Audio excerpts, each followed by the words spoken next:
Good day, emerging mothers. Good day, good day, good day. Listen, it is 7 p.m. Central Standard Time, and we are jumping right into our weekly live. Of course, we do weekly lives, and I'm sharing, of course, tips and gems regarding how we can go about making sure that we're prepared for our teens' transition, of course, out of the home. So there are a couple of things that I am so excited about before I even jump right in.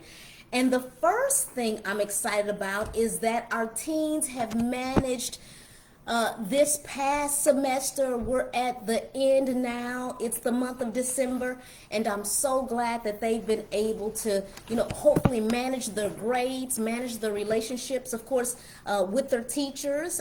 They've taken care of business as it pertains to homework assignments and exams and all of those different types of things. And what they could have, of course, their last final on tomorrow. And so I am just praying that they're able to do their absolute best on tomorrow if they do have a final exam.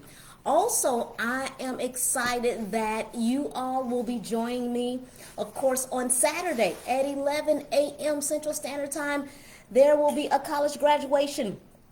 And I am so excited that you all, some of you have DM'd me and you're mentioning that you're excited that it's happening. And so you look forward to tuning in, and I'm so excited about that. And so for those of you who have yet to have a teen graduate from high school or from college, then of course it will definitely be something that you'll want to see. It's just going to be an exciting event, and if you're able to join us, at 11 a.m., then that would be absolutely amazing. And so we'll join in about 11:30ish around that time, after we kind of get there and get the lay of the land, etc. And so thank you so much for planning to join us.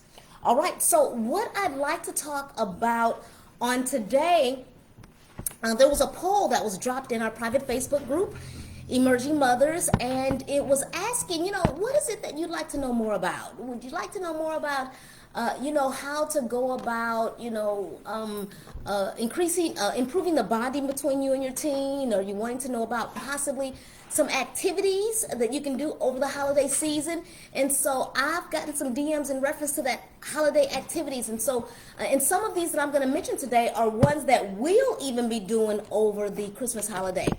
Or the Christmas break, if you will, because one daughter is home, the other one will be coming home, of course, on Sunday, and then of course my youngest daughter, she's been here, and of course will be here for a few more years before she's off. So, over the holiday, if you will, I would ask you to consider meal times together, as many as possible, so that you can spend all the time you can with your teen prior to their transition. That will be very, very important. So please, if you will spend as much time as possible with them over this mealtime, you'll probably be going over to other families' homes, or some of you may be traveling, but those meal times are still important, and so that you can identify and know what has been really going on throughout the semester and what has been happening, so that you're just crystal clear regarding, where their thinking is, and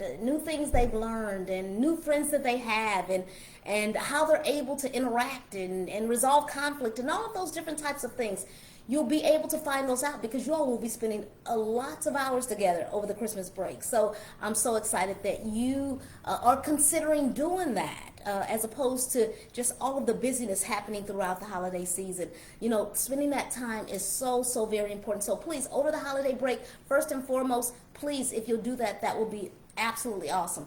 Secondly, listen, we are probably going to swing to the gym because, of course, all three of my daughters play basketball, and so we'll probably have some type of free throw contest or something along those lines, just to spend that family time together. So that may definitely be on our agenda once my final daughter, who has yet to be here, once she gets home.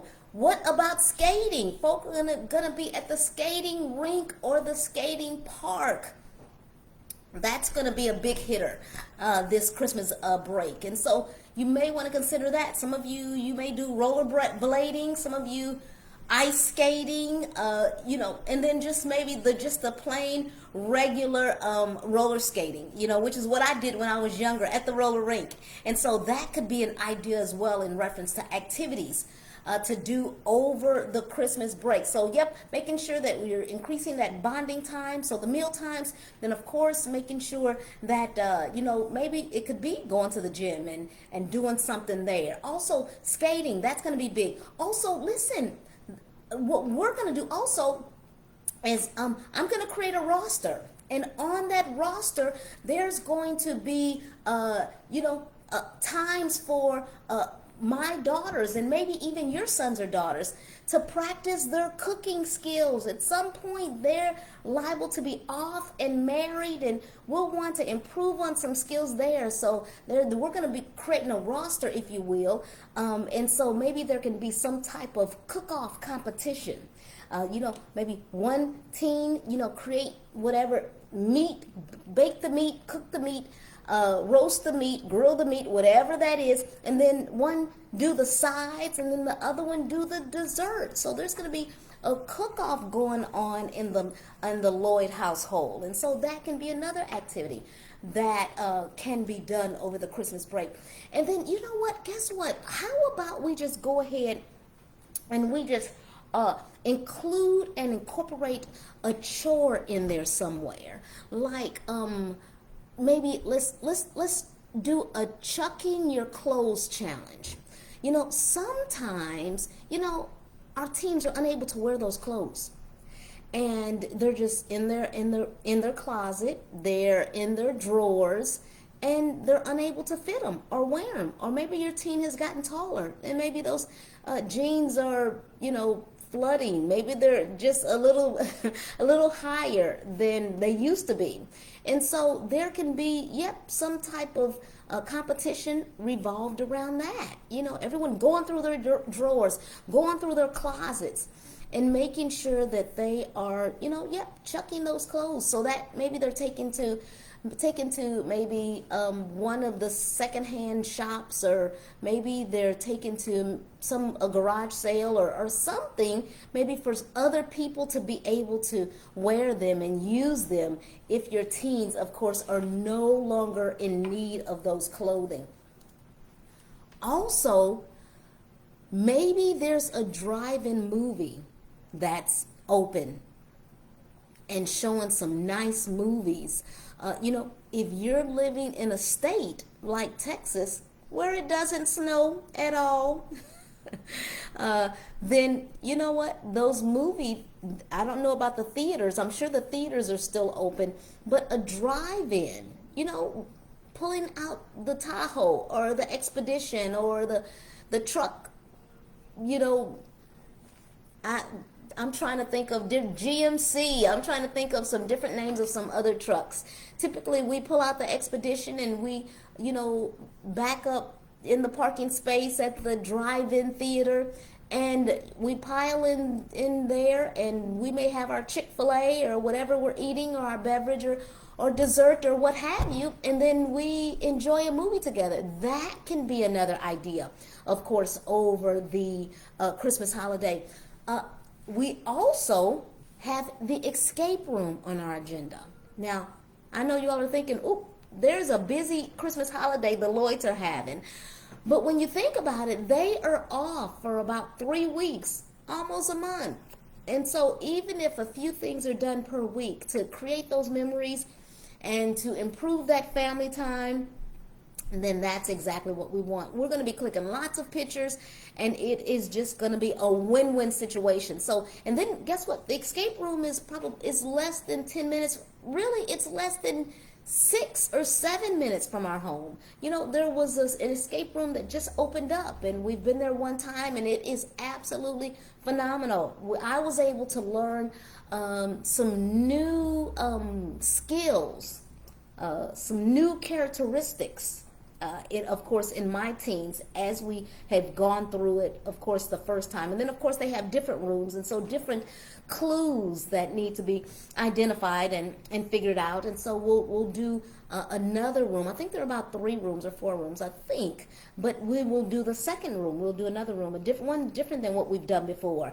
And so I was able to just observe. And, of course, I was playing, too, from time to time. But I was able to observe, of course, skill sets within my daughters that I had no idea were there, and it was an enlightenment, and I'm so glad we did that.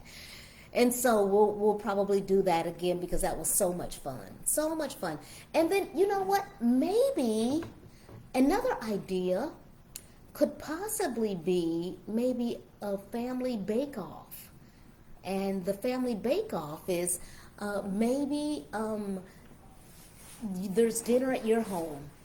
You know, and it may not be for the holiday, but maybe it's another day during the break. And there, you live in a town where your family members or your friends or whomever. And maybe, you know, you're even friends with your teens' parents. And maybe the teens can get together and there's a bake-off. You know, your teen is creating a dessert, and maybe their friends are creating a dessert, and it doesn't even have to be the teens. It could be the families. The families have a bake-off. For instance, you know, here in Texas, it's myself and my sister and my niece, a cousin, and guess what? Three out of the 4 have teens, but my cousin, who has a younger daughter, she loves to bake. And so, yes, the families can get together, decide on a recipe, decide on, yes, this dessert. And, you know, and I'm sure that I'll even do the hosting and provide the meal. And then this bake-off will occur, you know, whereas they've baked at their homes, and then they bring these creative desserts together. And so maybe there's a prize for just, you know, the one who receives the most number of votes after we've had our meal and everyone has tasted. We've tasted the dessert and we vote, and so that could be, you know, something fun to do over the Christmas holiday. One thing's for sure is that throughout, from beginning to the end, you know, there can be, of course, this scrapbooking. You know, all of these pictures that we've saved up, and all of these, of course, you know, memories throughout high school, and maybe there's some church pictures that have been taken.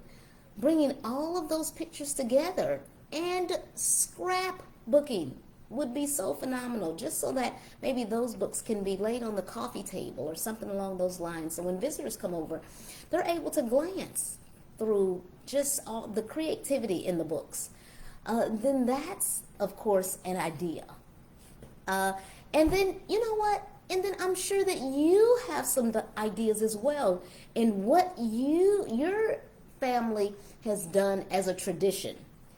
Or maybe there's something new that you may be participating in. Drop those in the chat, please. Drop those under this video. It could be something helpful that some of the other families who are in our group may want to participate in. So I would encourage you, to share those different ways that you plan on spending time with your teens over the Christmas holiday. Especially some of you all who have high school juniors, high school seniors. Let us know how you'll be spending that time. Listen, thank you so very much for joining me. I look forward. I head to the Midwest, of course, on tomorrow. And we'll, of course, look forward to seeing many of you all tuned in at this graduation, if you're able to squeeze that in your schedule. And we'd love to just kind of just walk you through what all of this that's happening and taking place. Other than that, listen, be safe. Continue to prepare for that teen's transition out of the home. Take lots of pictures. Love them up. and I'll see you soon. Bye.